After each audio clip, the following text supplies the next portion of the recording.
Товарищи, мы присутствуем на заключительном испытании последней новинки местной промышленности – хозяйственной сумки. Много достоинств у этой новинки, но главное ее преимущество – вместительность. В сумку уже уложены и свободно уместились 4 пакета картофеля по 3 килограмма каждый, 2 кочана капусты, 4 пачки лапши и вермишели, полдюжины бутылок молока, 2 батона и буханка обдирного. Николай Сергеевич, вот вы сейчас укладываете рыбные консервы. А если мне захочется свежей рыбы? Можно.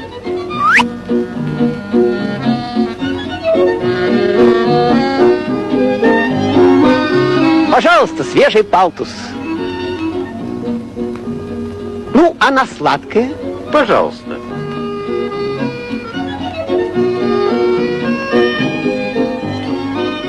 Замечательный арбуз, но класть некуда.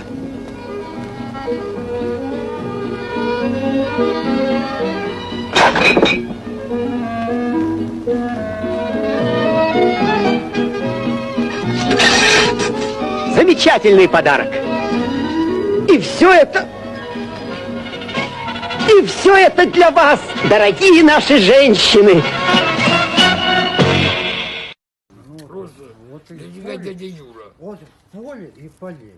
Да я как спалю так, что то мальчики вырастают двойным кушом. Мальчики, блядь. В основном голые простоволосые, блядь. Юра, Да. поле и полей. Можешь есть?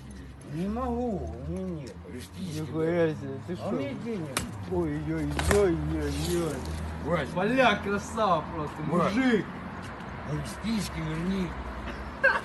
Красава, бля. Мое взял. Сейчас 5 минут он проснется, нормально. Я Красава, я вижу.